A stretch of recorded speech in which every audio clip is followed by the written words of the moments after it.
আসসালামু আলাইকুম দর্শক। ইসরায়েলকে সর্বাত্মক অবরোধের চেষ্টা চলছে। মার্কিন যুক্তরাষ্ট্র তাতে সায় দিয়েছে, অথবা বলা যায় যে তারা নেতৃত্ব দিচ্ছে, যার প্রেক্ষিতে যুক্তরাজ্য এখন বাণিজ্য আলোচনার উপর নিষেধাজ্ঞা দিয়েছে। দর্শক, খবর হচ্ছে এই যে যুক্তরাজ্য ইসরায়েল বাণিজ্য আলোচনায় স্থগিত, গাজা অবরোধ নিয়ে উদ্বেগ। এই প্রথম গত কয়েকদিন থেকে পশ্চিমা শক্তিশালী দেশগুলো, যারা ইসরায়েলের পক্ষে এতদিন ছিল, তারা কিন্তু এখন তাদের অবস্থান পাল্টাতে শুরু করেছে। যার কারণে ইতিমধ্যে যুক্তরাষ্ট্র হুমকি দিয়েছে যে তারা আর সমর্থন করবে না ইসরায়েলকে, এবং বলেছে যে গাজা যুদ্ধ শেষ করতে, কিন্তু অব্যাহতভাবে এই যে গাজা যুদ্ধ চলছে, অমানবিক পরিস্থিতি তৈরি হয়েছে, সেখানে ত্রাণবাহী কোনো যানবাহন চলাচল করতে দিচ্ছে না বা প্রবেশ করতে দিচ্ছে না। এই পরিস্থিতিতে তারা উদ্বেগ প্রকাশ করেছে। সেই উদ্বেগের মাত্রাটা আরও বাড়লো যুক্তরাজ্যের এই পদক্ষেপের মধ্য দিয়ে।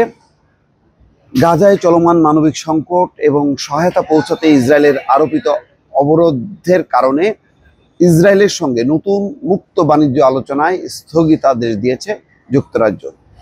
ব্রিটিশ পররাষ্ট্রমন্ত্রী ডেভিড ল্যামি সরাসরি ইসরায়েলি রাষ্ট্রদূতকে এই সিদ্ধান্ত জানান, যেখানে তিনি গাজার লক্ষ লক্ষ মানুষের ক্ষুধার্ত অবস্থাকে ভয়াবহ এবং মর্মান্তিক বলে উল্লেখ করেছেন।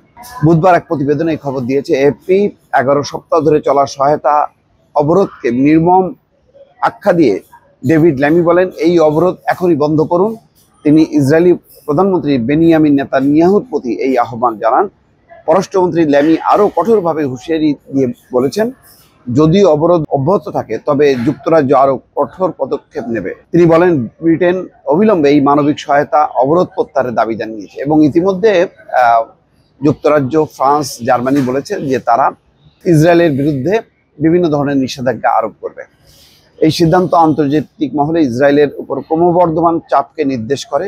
বিশেষ করে ফিলিস্তিনি জনগণের মানবিক পরিস্থিতি নিয়ে উদ্বেগ বাড়ছে। বিভিন্ন মানবাধিকার সংস্থা এবং আন্তর্জাতিক সংগঠন জানিয়েছে, গাজায় খাবার, পানি, ওষুধ সহ ন্যূনতম প্রয়োজনীয় সরঞ্জামের সংকট দেখা দিয়েছে। চলমান অবরোধের কারণে এসব সাহায্য পৌঁছানো সম্ভব হচ্ছে না। যুক্তরাজ্যের এই সিদ্ধান্ত কূটনৈতিক দৃষ্টিভঙ্গিতে এক গুরুত্বপূর্ণ পরিবর্তন হিসেবে দেখা হচ্ছে, যেখানে মানবিক বিবেচনায় অর্থনৈতিক সম্পর্কের উপর প্রভাব ফেলা হচ্ছে। ব্রিটেন এবং ইসরায়েলের মধ্যে প্রতি বছর বিলিয়ন পাউন্ডের পণ্য এবং সেবা বাণিজ্য হয়ে থাকে। এই দীর্ঘস্থায়ী অর্থনৈতিক সম্পর্কের মাঝেই এমন সিদ্ধান্ত নেওয়া হয়েছে, যা কূটনৈতিকভাবে গুরুত্বপূর্ণ বলে মনে করা হচ্ছে। জাতিসংঘ সহ বহু দেশ এবং আন্তর্জাতিক সংস্থা গাজায় দ্রুত মানবিক সহায়তা পৌঁছানোর দাবি জানিয়ে আসছে এবং সংঘর্ষ থামানোর আহ্বান জানিয়েছে, কিন্তু নেতানিয়াহু এটি পরোয়া করছে না।